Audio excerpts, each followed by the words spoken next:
Olá! Hoje nós vamos falar um pouco sobre os procedimentos nas facetas articulares.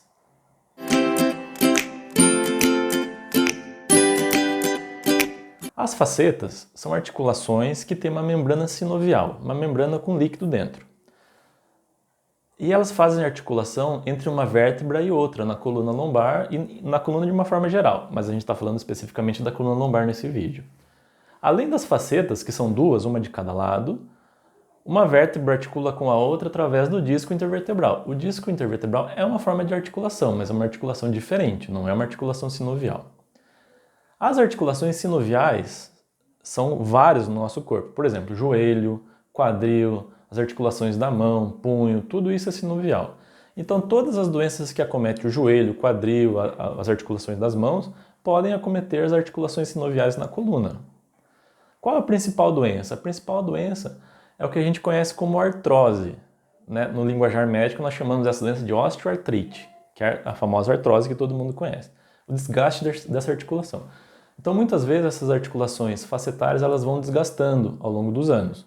Então o paciente chega lá com 60, 70 anos de idade, você olha para a mão do paciente, está cheia, você vê aquela mão grossa, com as articulações engrossadas, grandes, espessadas. Isso indica uma osteoartrite nas mãos. Você olha para o joelho, ele tem um problema no joelho, tem dificuldade de andar, tem problema no quadril, ele pode ter uma doença na articulação facetária da coluna também. Qual é o grande problema de uma doença na coluna? É a compressão dos nervos e da medula, depender do nível que a gente está. Então, se uma articulação facetária começa a crescer, ela pode comprimir uma raiz nervosa que sai pela coluna e inerva a perna, por exemplo, tá? Então, isso é o grande risco, essa é a grande diferença da coluna e das outras articulações. Na vigência de uma dor, de uma doença facetária, por exemplo, uma osteoartrite que a gente está falando agora, num paciente idoso, muitas vezes o paciente começa a ter uma dor de difícil tratamento, ele começa a ter uma dor crônica, e isso começa a impactar um pouco na vida dele. Como que é a dor de origem facetária? É uma dor que melhora quando o paciente deita, melhora com repouso. É uma dor que melhora quando o paciente vai para frente, com o tronco um pouco para frente, quando ele inclina o tronco para frente. É uma dor que dói um pouco de manhã, aí o paciente faz aquele alongamento e aí ele consegue, parece que lubrifica e aí ele consegue andar. Então é essa dor clássica de uma osteoartrite na coluna. Tá? É uma dor que conforme vai passando, mais o tempo vai piorando, porque vai agravando aquela degeneração facetária. E cada faceta articular tem um padrão de referência de dor diferente uma da outra. Assim como outras estruturas também têm padrão de dor referido. O que eu quero dizer com isso? Muitas vezes a dor de origem facetária, ela não fica restrita à coluna lombar, ela vai um pouco ali na região das nádegas, do bumbum, ela vai na região posterior da coxa, principalmente. Tá? Ela pode ir inclusive abaixo do joelho, nos casos mais raros. Como que você diferencia essa dor referida, facetária, de uma dor de compressão de nervos, por exemplo, de uma que a gente chama de ciática, uma radiculopatia. Por exemplo, o paciente tem uma hernia de disco que está comprimindo o nervo que vai para a perna, então ele vai sentir dor na perna. Ele tem uma doença na coluna lombar, mas é uma doença diferente, ele tem uma compressão de nervos, não é uma dor referida. Como que você diferencia uma coisa da outra? Basicamente, na dor referida, quando a dor lombar está muito intensa, a dor começa a escorrer pela perna. Então o paciente fala assim, doutor, quando a dor está muito intensa na coluna lombar, eu começo a sentir minha perna também. Né? Mas a dor na perna não vem isolada, o que é uma característica de compressão de raízes. Por exemplo, o paciente chega e fala pra gente assim, doutor, eu tinha uma dor na coluna lombar muito intensa, e de repente essa dor da coluna lombar passou e eu comecei a ter uma dor na perna. Então isso chama muita atenção, muito provavelmente o paciente tinha uma hernia de disco que estava gerando uma hipertensão dentro do disco intervertebral, e quando esse disco se rompeu de vez, que aquela hérnia estruiu, ele melhora da dor lombar, e essa hérnia começa a comprimir uma raiz nervosa que vai para a perna, ele começa a ter muita dor na perna. Então é muito importante a história clínica, são situações que a gente consegue diferenciar. Mas hoje a gente está falando de articulações facetárias. Né? Diante de uma doença de articulação facetária, que a gente já tentou tratamento conservador e não melhorou, e está crônico, mais de 3 meses, podemos utilizar os procedimentos. Quais são os procedimentos que a gente pode utilizar na articulação facetária? Basicamente o bloqueio da articulação facetária. O que é o bloqueio? É uma injeção com anestésico local e com anti-inflamatório. Isso melhora a dor do paciente. O paciente fica bem por algum período, 2 meses, 3 meses, depende do paciente, tá? Mas você pode ir fazendo bloqueios, porque é um procedimento pouco agressivo. O paciente chega às 8 horas da manhã no hospital, às 11 horas ele está de alta. Não precisa ficar internado. Então você consegue ir repetindo e o paciente consegue ter qualidade de vida, né? E existe a radiofrequência. O que é a radiofrequência? A radiofrequência a gente faz uma desnervação da articulação facetária.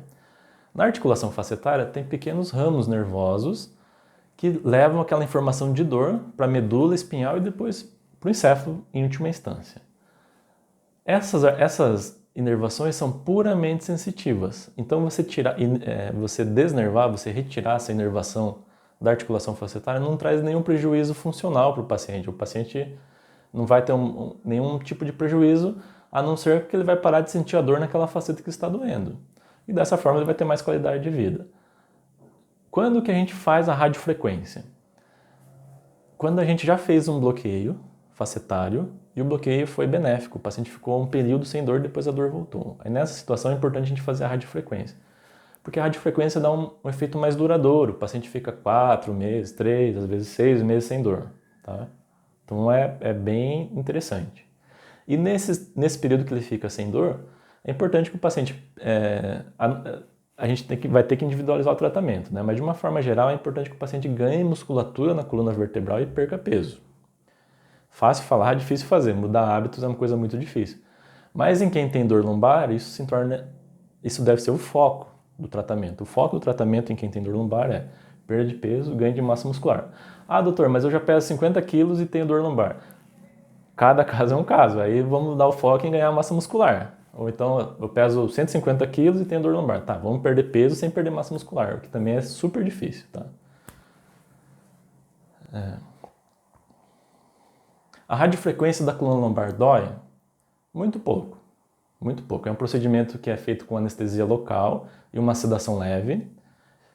E o paciente pode sentir um certo desconforto no local que a gente vai fazendo a anestesia local, né? Como se fosse ir no dentista. Então o dentista faz aquela injeção inicial de geralmente a lidocaína que é usado.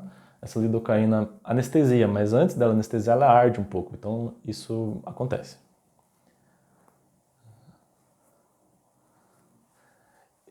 Uma pergunta interessante. Eu posso repetir a radiofrequência da coluna lombar?